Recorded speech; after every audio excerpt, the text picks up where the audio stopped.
आपका यूनिक प्रज्ञान यूट्यूब परिवार में मैं प्रज्ञान सर हार्दिक स्वागत करता हूं, वंदन करता हूं, अभिनंदन करता हूं।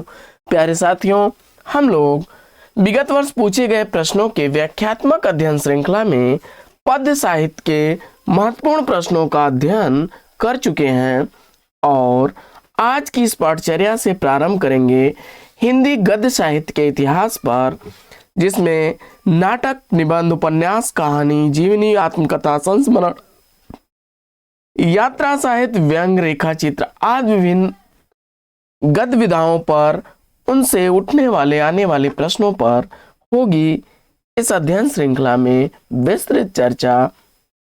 तो साथियों, अगर आपने पूर्व का वीडियो नहीं देखा है तो प्लेलिस्ट से जाकर के उनका अवलोकन आप कर सकते हैं।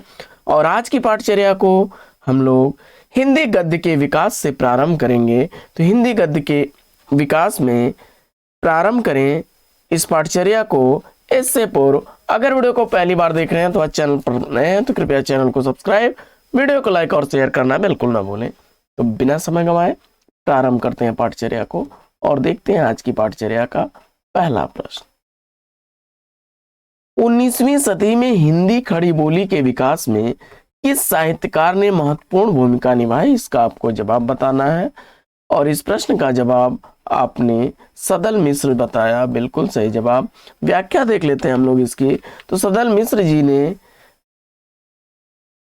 फोर्ट विलियम कॉलेज 1800 ईस्वी में ये भाषा के मुंशी थे और नासिकेतोपाख्यान रचना इनकी बड़ी प्रसिद्ध रचना है। आगे, उक्त व्यक्ति प्रकरण ग्रंथ के रचनाकार कौन है, इसका आपको जवाब बताना है। बड़ा ही आसान सा प्रश्न है और जवाब में आपने दामोदर शर्मा बता करके बिल्कुल सही उत्तर बताया। रोड़ा कवि की प्रसिद्ध रचना राउरवेल है और यह गद्य पद मिश्रित चंपू काव्य विधा की प्राचीनतम हिंदी कृति है। इसमें हिंदी की 7 बोलियों के शब्द मिलते हैं, जिसमें राजस्थानी प्रधान है। ज्योतिश्वर ठाकुर द्वारा लिखी गई बड़ी प्रसिद्ध रचना वर्ण रत्नाकर है, जो मैथिली हिंदी में रचित गद्य की पहली रचना मानी जाती है। सदल मिश्र द्वारा लिखित ग्रंथ इसमें से कौन सा है? नासिकेतोपाख्यान, यह रचना सदल मिश्र द्वारा लिखी गई है। विकल्प डी इसका सही जवाब है। इसके अलावा प्रेम सागर के रचनाकार लल्लूलाल, वहीं सुख सागर के रचनाकार सदा सुखलाल हैं और प्रेम जोगिनी भारतेंदु हरिश्चंद्र का नाटक है। आगे, अभिज्ञान शाकुंतलम का हिंदी में प्रसिद्ध अनुवाद किसने किया? अभिज्ञान शाकुंतलम का अनुवाद करने वाले कौन हैं? और जवाब में आपने इसमें राजा लक्ष्मण सिंह को बताया, बिल्कुल सही जवाब। इन्होंने रघुवंशम, मेघदूतम और अभिज्ञान शाकुंतलम का अनुवाद किया था। भारतेंदु हरिश्चंद्र से पहले हिंदी के प्रमुख गद्यकारों में लक्ष्मण सिंह का जन्म 9 अक्टूबर 1826 ईस्वी को आगरा उत्तर प्रदेश में हुआ था। 1857 ईस्वी में अंग्रेजों की सहायता करने पर डिप्टी कलेक्टर पद और राजा की उपाधि से इन्हें सम्मानित किया गया, किंतु विदेशी सरकार की सेवा करते हुए भी साहित्य के क्षेत्र में वे काफी सक्रिय रहे। आगे, नासिकेतोपाख्यान किसकी रचना है? बड़ा ही आसान सा जवाब हो जाएगा। नासिकेतोपाख्यान, यह रचना चंद्रावली नाम से भी जानी जाती है, सदल मिश्र की रचना है। विकल्प ए इसका राइट आंसर है। यह रचना यजुर्वेद के आधार पर कठोपनिषद में वर्णित नचकेता की कथा को आधार बनाकर खड़ी बोली गद्य में की गई रचना है। रामचरित और हिंदी पार्सियन वोकैबुलरी, यह सदल मिश्र की प्रमुख रचनाएं हैं। आगे बढ़ते हैं और भाषा योग वशिष्ठ के रचनाकार कौन है, इसका आपको जवाब बताना है। भाषा योग वशिष्ठ राम प्रसाद निरंजनी की रचना है। विकल्प ए इस प्रश्न का बिल्कुल सही जवाब है। राम प्रसाद निरंजनी द्वारा लिखा गया भाषा योग वशिष्ठ परिमार्जित गद्य की प्रथम पुस्तक और रचनाकार को प्रथम प्रौढ़ गद्य लेखक स्वीकार किया जाता है। मूलतः यह पंजाबी और ब्रज भाषा में लिखने वाले रचनाकार थे। शकुंतला नाटक के नाटककार कौन है? तो शकुंतला नाटक राजा लक्ष्मण सिंह द्वारा अभिज्ञान शाकुंतलम का अनुवाद है। इन्होंने शकुंतला, रघुवंशम और मेघदूतम तीनों का, अभिज्ञान शाकुंतलम, रघुवंशम और मेघदूतम तीनों का अनुवाद शकुंतला रघुवंश और मेघदूत नाम से किया, जिसमें शकुंतला 1862 ईस्वी, रघुवंश 1878 ईस्वी और मेघदूत 1882 ईस्वी की अनुदित रचना है। फोर्ट विलियम कॉलेज की स्थापना कब हुई थी? फोर्ट विलियम कॉलेज की स्थापना हुई थी सन 1800 ईस्वी में। विकल्प ए इसका राइट आंसर है। यह कलकत्ता में स्थित प्राच्य विद्याओं और भाषाओं के अध्ययन का केंद्र था, जिसकी स्थापना लॉर्ड वेलेजली ने की थी। इस संस्था द्वारा संस्कृत, अरबी, फारसी, बांग्ला, हिंदी, उर्दू आदि पुस्तकों का अनुवाद हुआ।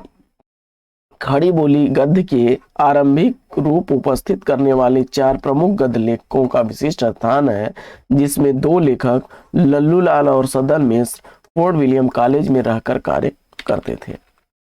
आगे, आलसियों का कोड़ा किसकी रचना है? तो आलसियों का कोड़ा राजा शिव प्रसाद सितारे हिंद की रचना है। विकल्प डी इसका राइट आंसर है। इनकी अन्य महत्वपूर्ण रचनाओं की अगर बात कर ली जाए तो उसमें मानव धर्म सार, भूगोल हस्तामलक, राजा भोज का सपना, वामा मनोरंजन, वर्णमाला और गुटका आदि हैं। मुंशी सदा सुखलाल नियाज की प्रमुख रचना सुख सागर तथा मुंतख वारीख है, जबकि लल्लूलाल की प्रसिद्ध रचना प्रेम सागर, नागरी दशम और सदल मिश्र की रचना चंद्रावली या नासिकेतोपाख्यान है। मेघदूत काव्य का खड़ी बोली में अनुवाद किसने किया? तो जवाब हो जाएगा राजा लक्ष्मण सिंह ने। इसके अलावा इन्होंने अभिज्ञान शाकुंतलम और रघुवंशम का भी अनुवाद किया। जॉन गिलक्राइस्ट की अध्यक्षता में किस कॉलेज के 4 लेखकों ने खड़ी बोली की अनेक शैलियों की नींव रखी थी? तो जवाब हो जाएगा फोर्ट विलियम कॉलेज के जो है गद्य के 4 नायकों में सदल मिश्र, लल्लूलाल, इंशाअल्लाह खां और सदा सुखलाल, ये 4 थे। परंतु जॉन गिलक्राइस्ट की अध्यक्षता में विलियम कॉलेज से मात्र सदल मिश्र व लल्लूलाल ही संबंध थे।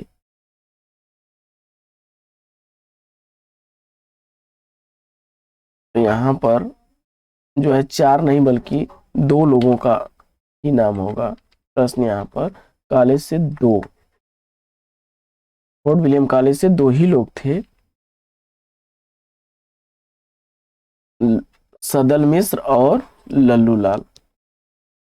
तो यह प्रश्न जो है त्रुटिपूर्ण था। यहाँ पर फोर्ट विलियम कॉलेज से लल्लूलाल व सदल मिश्र 2 ही लोग थे। आगे, भाषा योग वशिष्ठ के रचनाकार कौन है? तो जवाब हो जाएगा राम प्रसाद निरंजनी। राम प्रसाद निरंजनी भाषा योग वशिष्ठ के रचनाकार हैं।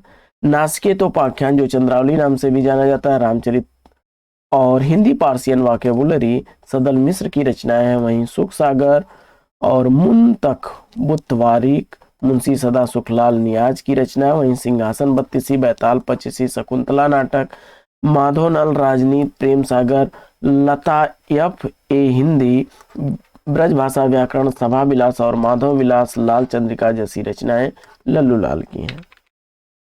आधुनिक हिंदी गद्य का जनक किसे माना जाता है? तो आधुनिक हिंदी गद्य का जनक भारतेंदु हरिश्चंद्र जी को माना जाता है। भारतेंदु युग में गद्य की लगभग समस्त विधाओं जैसे उपन्यास, नाटक, निबंध, यात्रा साहित्य आदि का विकास होता है। इस युग की प्रवृत्ति को देखते हुए आचार्य शुक्ल ने इस युग का नाम जो है नामकरण गद्यकाल किया था। आगे, नासिकेतोपाख्यान के लेखक कौन है? नासिकेतोपाख्यान सदल मिश्र की रचना है। फोर्ट विलियम कॉलेज से संबंधित मुंशी थे। आधुनिक काल में पद का विकास, पद के साथ किसका विकास होता है? तो जवाब हो जाएगा गद्य का विकास होता है। आगे, इतना सुन के पातशाह जी श्री अकबर शाही जी आद शेर सोना नरहर दास चारण को दिया, इनके 1.5 शेर सोना हो गया, रास बंचना पूरन भया, आम खास बरखास हुआ। इन पंक्तियों का संबंध किससे है? तो जवाब हो जाएगा चंद छंद वर्णन की महिमा से। यह गद्य पुस्तक खड़ी बोली हिंदी में लिखी गई पुस्तक है और कवि गंग द्वारा लिखी गई है। इसके बाद न खास हिंदी न खास उर्दू, जबान गोया मिली जुली हो, या कथन किसका है? तो जवाब हो जाएगा शिव प्रसाद सितारे हिंद का। अगला प्रश्न है कि लाल चंद्रिका के रचनाकार कौन है? तो लाल चंद्रिका के रचनाकार लल्लू लाल हैं। विकल्प ए इस प्रश्न का बिल्कुल सही जवाब। लाल चंद्रिका लल्लू लाल की है, जो बिहारी सतसई की टीका से संबंधित है। रामचरित सदल मिश्र की रचना, अध्यात्म रामायण का रूपांतरण है। भोजराज का सपना शिव प्रसाद सितारे हिंद की रचना है। टकसाली हिंदी में लिखी गई भाषा है। वहीं कृषक क्रंदन गया प्रसाद शुक्ल सनेही की रचना है, जिसमें श्रृंगारिक रचनाएं हैं। आगे प्रेम सागर के लेखक कौन है? तो लल्लू लाल की रचना है प्रेम सागर। इंसाल्लाह खां द्वारा लिखी गई रानी केतकी की कहानी, जिसे उदयभान चरित के नाम से भी जाना जाता है, 1808 ईस्वी, जिसका रचनाकाल सदल मिश्र का नाचिकेतोपाख्यान या चंद्रावली है, 1803 ईस्वी। वहीं बाल कृष्ण भट्ट द्वारा नल दमयंती, स्वयंवर, वेणी संहार और रोशनी का विष प्रमुख रचनाएं हैं। सन 1800 ईस्वी में फोर्ट विलियम कॉलेज की स्थापना किसने की थी? तो सन 1800 ईस्वी में फोर्ट विलियम कॉलेज की स्थापना मार्क्विस वेली जली ने की थी। आगे आधे अधूरे नाटक के बारे में कौन सा कथन सही नहीं है? इसका आपको जवाब बताना है। आधे अधूरे नाटक के संदर्भ में इसमें से कौन सा कथन सही नहीं है? तो यह एक मध्यम वर्गीय परिवार से संबंधित नाटक है। यह जीवन के बृहत्तर और महत्वपूर्ण आयाम से नहीं जुड़ पाता है, और इसमें पति का नाम महेंद्र और पत्नी का नाम सावित्री है। परिवार में पति पत्नी के अलावा 2 लड़के और 1 लड़की हैं। तो इसमें जो है यह कथन जो है असत्य है। विकल्प डी इसका राइट आंसर हो जाएगा। अगला प्रश्न,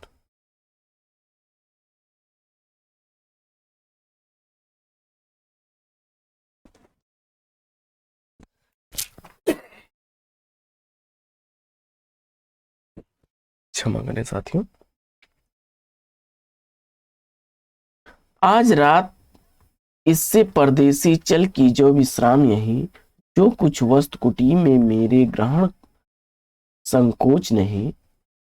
यह पंक्तियां, प्रस्तुत काव्य पंक्तियों के रचनाकार कौन है? तो जवाब हो जाएगा यह पंक्तियां श्रीधर पाठक की हैं। श्रीधर पाठक ने गोल्ड स्मिथ की रचना हर्मिट का खड़ी बोली में अनुवाद एकांतवासी योगी के नाम से किया। बाकी जन्म काल के अनुसार कवियों का सही अनुक्रम आपको बताना है। जन्म काल के अनुसार श्रीधर पाठक का जन्म होता है 1859 ईस्वी में। अयोध्या सिंह उपाध्याय हरिऔध 1865 ईस्वी में। गया प्रसाद शुक्ल सनेही 1883 ईस्वी में। वहीं राम नरेश त्रिपाठी 1889 ईस्वी में। तो विकल्प ए इस प्रश्न का बिल्कुल सही जवाब।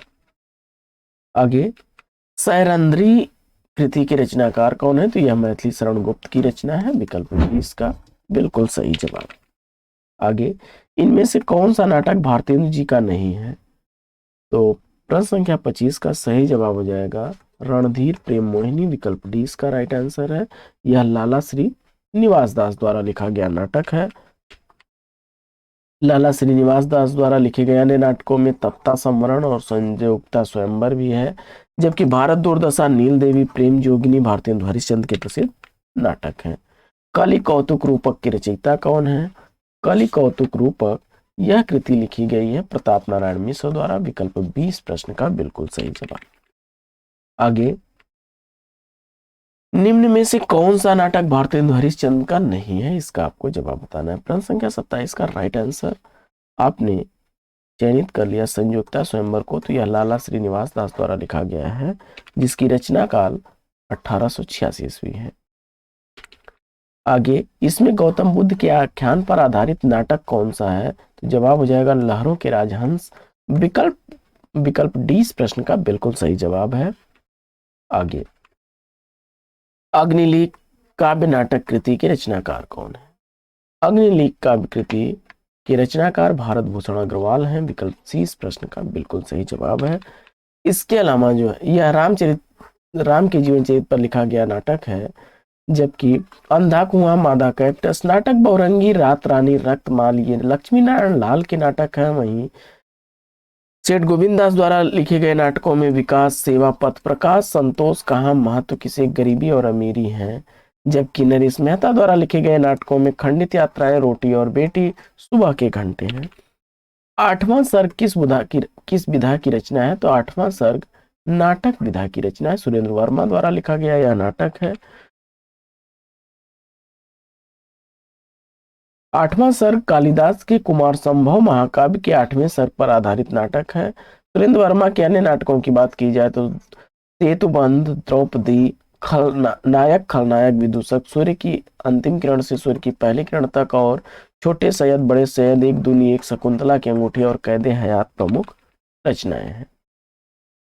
इसके अलावा इसमें से किस नाटक में नारी के पुनर्लग्न की समस्या उठाई गई है? तो जवाब हो जाएगा ध्रुव स्वामिनी नाटक। विकल्प 20 का राइट आंसर है। आगे इसमें से किसने सर्वाधिक ऐतिहासिक नाटक लिखे हैं? तो जवाब हो जाएगा जयशंकर प्रसाद जी ने। विकल्प 20 का राइट आंसर। जयशंकर प्रसाद के प्रमुख नाटकों में सज्जन, कल्याणी, प्रणय, करुणालय, राजश्री, प्रायश्चित, विशाख, अजात शत्रु, जन्मेजय का नागयज्ञ, स्कंद गुप्त आदि प्रमुख ऐतिहासिक नाटक हैं। आषाढ़ का एक दिन नाटक के लेखक कौन है? तो आषाढ़ का एक दिन नाटक मोहन राकेश की रचना है। लहरों के राजहंस, आधे अधूरे और आषाढ़ का एक दिन प्रमुख नाटक हैं मोहन राकेश के। इसके अलावा सज्जन, कल्याणी, प्रणय, करुणालय, प्रायश्चित, राजश्री, विशाख, अजात शत्रु, जन्मेजय का नागयज्ञ, कामना, स्कंद गुप्त, घाट, एक घूंट, चंद्रगुप्त और ध्रुव स्वामिनी प्रमुख नाटक हैं जयशंकर प्रसाद के। वितस्ता की लहरें, दशाश्वमेध, अशोक, गरुण ध्वज, वत्सराज, धरती का हृदय, काल विजय और गंगा द्वार लक्ष्मी नारायण मिश्र के नाटक हैं। आगे इन भारतेंदु युगीन नाटकों का सही कालक्रम क्या है? तो जवाब हो जाएगा विकल्प सी 1850 से 1900। आगे स्वर्ग की झलक व अंधी गली के लेखक इसमें से कौन है? तो जवाब हो जाएगा वृंदावन लाल वर्मा। विकल्प सी इस प्रश्न का बिल्कुल सही जवाब। उपेंद्र नाथ दास, क्षमा करें, स्वर्ग की झलक और अंधी गली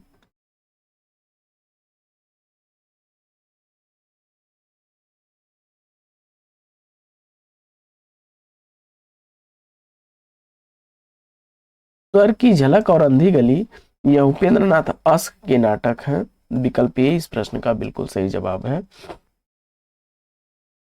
उपेंद्र नाथ अस्क के अन्य एकांकियों की बात अगर की जाए तो लक्ष्मी का स्वागत, पापी, मोहब्बत, जोंक, चरवाहे और पर्दा उठाओ। वहीं उदय शंकर भट्ट के एक ही कब्र में 10,000 नए मेहमान, पर्दे के पीछे मुंशी अनोखे लाल और विष की पुड़िया हैं। वृंदावन लाल वर्मा की एकांकियों में सबसे बड़ा आदमी, मैं और केवल मैं तथा 2 कलाकार प्रमुख हैं। बढ़ते हैं आगे तो देखते हैं अगला प्रश्न।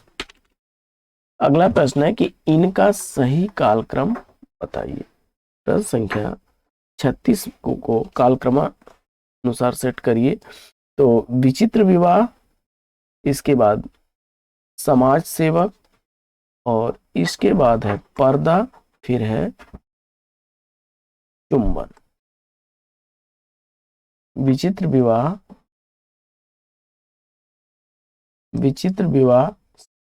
समाज सेवक, पर्दा और चुंबन। विकल्प 20 का राइट आंसर है। जैसे को तैसा नाटक के नाटककार कौन है? तो जैसे को तैसा नाटक गोपाल राम गहमरी द्वारा लिखा गया नाटक है। यह एक अनुदित नाटक है। इनके अन्य नाटकों में देश दशा है। भारतेंदु हरिश्चंद्र के प्रमुख नाटकों में अंधेर नगरी, भारत दुर्दशा, रत्नावली, भारत जननी, सत्य हरिश्चंद्र है। वहीं जयशंकर प्रसाद के नाटकों में सज्जन, चंद्रगुप्त, स्कंदगुप्त, ध्रुव स्वामिनी। निम्नलिखित में से प्रसादोत्तर नाटक कौन सा है? तो जवाब हो जाएगा तीसरा हाथी, सेतुबंध और बिन बाती के दीप। तीनों ही नाटक जो है प्रसादोत्तर युगीन है। तीसरा हाथी 1975 ईस्वी का रमेश बख्शी का है। सेतुबंध 1972 ईस्वी का सुरेंद्र वर्मा का। बिन बाती के दीप 1980 ईस्वी शंकर शेष का है। बढ़ते हैं आगे और देखते हैं अगला प्रश्न। अगला प्रश्न है कि अभिज्ञान शाकुंतलम का खड़ी बोली में अनुवाद किसने किया? तो जवाब हो जाएगा राजा लक्ष्मण सिंह ने। विकल्प ए इस प्रश्न का बिल्कुल सही जवाब। आगे, गलत कथन इसमें से कौन सा है, इसका आपको जवाब बताना है। तो नाटक में सभी प्रकार की घटनाओं को प्रदर्शित किया जा सकता है। विकल्प बी से संबंधित तथ्य सही नहीं है।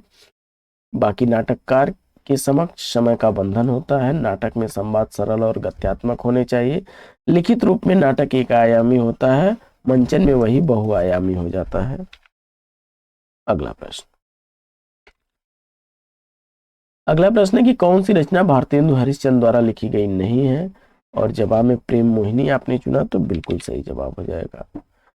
रणधीर प्रेम मोहिनी, तप्ता संवरण और संयुक्ता स्वयंवर, प्रहलाद चरित, ये लाला श्रीनिवास दास के नाटक हैं। आगे, अंधा युग के विषय में कौन सा कथन गलत है, इसका आपको जवाब बताना है। अंधा युग के संदर्भ में इसमें से गलत कथन चयन करना है आपको। तो पौराणिक आख्यान द्वारा आधुनिक युग की अनास्था, संत्रास और कुंठा को अंकित किया गया है। वैयक्तिक स्नेह और स्वार्थ का शासक अंधेपन का परिचय देता है और युद्ध की अंतिम परिणति पूरी मानवता को ध्वस्त कर देती है। जबकि विकल्प सी से संबंधित नहीं है। विकल्प सी इसका राइट आंसर है। इसके द्वारा कृष्ण भक्ति की प्रतिष्ठा नहीं होती है। आगे है कि जयशंकर प्रसाद द्वारा रचित चंद्रगुप्त नाटक के पात्रों के विषय में कौन सा कथन गलत है? तो इसमें जो है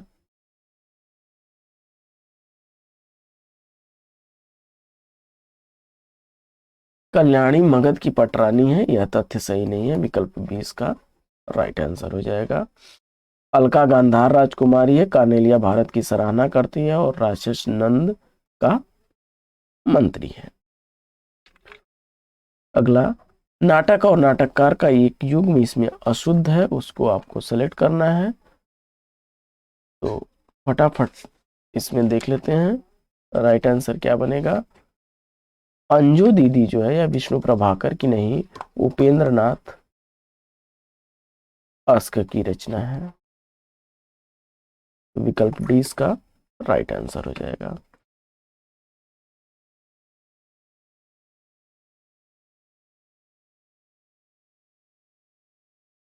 नदी प्यासी थी धर्मवीर भारती का है। करबला प्रेमचंद्र का है। रथ का कंगन सुरेंद्र वर्मा का है।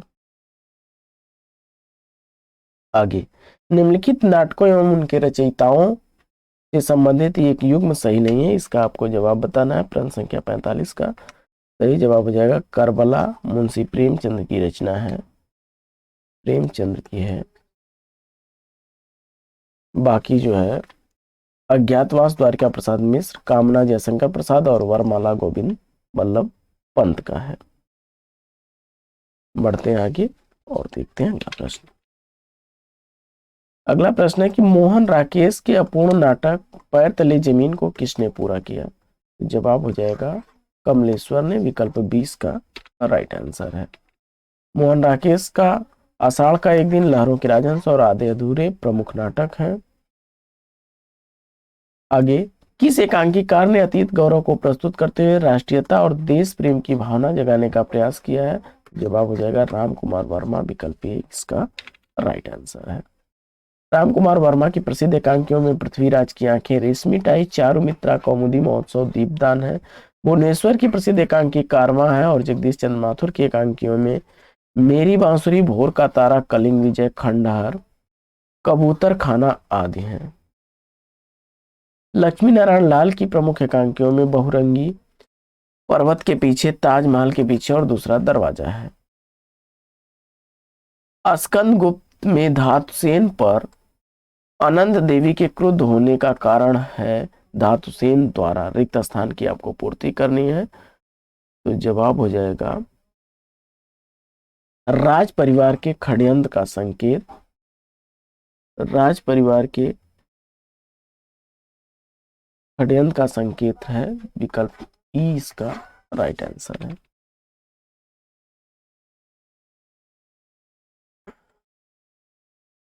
अगला प्रश्न है कि आधे अधूरे में सावित्री के व्यक्तित्व का सार्थक समीक्षा कौन करता है? तो जवाब हो जाएगा जुनेजा। विकल्प 20 का राइट आंसर है। आधे अधूरे में सावित्री के व्यक्तित्व के सार्थक समीक्षक जुनेजा करता है। आधे अधूरे मोहन राकेश द्वारा लिखित हिंदी का प्रसिद्ध नाटक है। यह मध्यम वर्गीय जीवन पर आधारित है। इस नाटक को सभी पुरुषों के किरदार को एक पात्र निभाता है। इसका प्रकाशन 1969 ईस्वी में हुआ। यह पूर्णता की तलाश का नाटक है। इस नाटक को मील का पत्थर भी कहा जाता है। आधे अधूरे नाटक को समकालीन जिंदगी का पहला सार्थक हिंदी नाटक माना जाता है। आषाढ़ का एक दिन और लहरों के राजहंस मोहन राकेश के अन्य प्रमुख नाटक है। इसके बाद जयशंकर प्रसाद के अनुसार स्कंद गुप्त में कल्पित पात्र कौन सा है? तो जवाब हो जाएगा प्रपंच बुद्धि। विकल्प 20 का राइट आंसर हो जाएगा। स्कंद गुप्त 1928 ईस्वी में लिखा गया नाटक है और इस नाटक में कुमार गुप्त के विलासी साम्राज्य के चित्रण प्रस्तुत होता है, जहां आंतरिक कलह, संघर्ष और विदेशी आक्रमण के फलस्वरूप उसके भावी क्षय के लक्षण प्रकट होने लगते हैं। जयशंकर प्रसाद के अन्य नाटकों में सज्जन, कल्याणी परिणय, करुणालय, प्रायश्चित, राजश्री, विशाख, अजात शत्रु, एक घूंट, चंद्रगुप्त, ध्रुव स्वामिनी प्रमुख है। वहीं स्कंद गुप्त नाटक के पात्रों में पर्णदत्त, भट्टार्क, देवकी, स्कंद गुप्त, कुमार गुप्त, अनंत देवी, जयमाला और देवसेना है। साथियों, आज की इस पाठचर्या में लेते हैं यहीं पर विराम।